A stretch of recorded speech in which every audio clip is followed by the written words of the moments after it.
Bonsoir Didier. Il y a des feintes aussi dans le Il y a des feintes aussi dans le générique. Ravi de vous retrouver Didier. La France qui joue donc en ce moment contre le Nigeria. Et attention aux Super Eagles, les Super Aigles. Oui. Ils ont des atouts. Absolument. Et puis pour l'instant, alors le score est de 0-0. Et manifestement, les Français ont décidé de laisser le ballon aux Nigérians, car c'est une grande première aussi pour l'équipe de Didier Deschamps. Il joue à 13h heure locale. Il fait environ 35 degrés à Brasilia et on n'a pas trop de repères sur le plan des organismes. Donc on veut pas trop donner.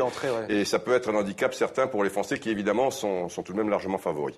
Le gardien de but, oui, Nyama, qu'on connaît bien, qui est à Lille et qui est a priori la pièce maîtresse de ce Nigeria. Mais enfin, même si vous avez le Lev Yashin nigérian, on va dire, il y a des frappes où malheureusement, voilà, c'est pas comme dans les dessins animés où vous pouvez pas grand-chose. C'est pas Olivier Tom, un ancien dessin animé. Absolument. Algérie, Allemagne, l'Algérie peut-elle créer l'exploit? D'autant plus, Didier, que les Algériens sont surmotivés pour un fait historique qui a marqué le foot. Oui, effectivement, un petit peu d'histoire lors de la Coupe du Monde 82 en Espagne. Alors là, c'est historique parce que l'équipe d'Algérie, on le voit derrière, on voit d'ailleurs Rabat Majer, derrière lui Mustapha Daleb, les Assad, les Belloumi, etc., vont battre la grande équipe d'Allemagne 2-1.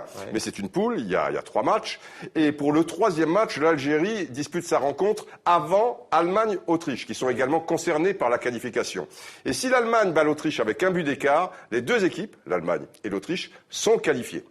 Et ils connaissent déjà le résultat d'Algérie, donc ils savent qu'il faut faire ça. Il se trouve que Horst Hrubesch, l'avant-centre allemand, marque relativement rapidement. Après, on ne prend aucun risque des deux côtés, puisque une défaite arrange l'Autriche, il y a qu'un but d'écart. Et plus on avance dans le match, et plus ça devient ridicule, parce que vous avez les Allemands à 35 mètres de leur but qui se passent et repassent les ballons, et les Autrichiens qui attendent. Une parodie de football, tant et si bien que depuis ce match, la 3e rencontre est toujours disputée à la même heure. Mais il y a un grand sentiment d'injustice légitime de la part des Algériens. Donc c'est là-dessus que va jouer aussi Vahid Halilhodžić, parce que tous ces joueurs algériens qui n'étaient pas nés à l'époque, mais leur papa, leur grand-papa, tout ça et tout, parlent de cette histoire. Du match de la honte qu'on a surnommé. Le match de la honte, et puis le match référence de l'Allemagne. Ils l'ont fait en 82, ils peuvent peut-être le refaire. Est-ce qu'il faut jouer toute la motivation sur une forme, cette injustice, une forme de rancœur? C'est pas sûr. Il faut trouver aussi le juste milieu et bien rester dans son match. En tout cas, on y croit. Ils l'ont fait en 82, pas de raison. Pourquoi quand on l'a déjà fait, c'est comme quand on a arrêté de fumer. Bon, des fois on reprend, mais on sait qu'on peut arrêter. Voilà, il faut arrêter. Voilà. Merci Didier. À demain pour décrypter ces deux matchs. France-Nigeria 0-0 et l'Algérie, c'est donc dans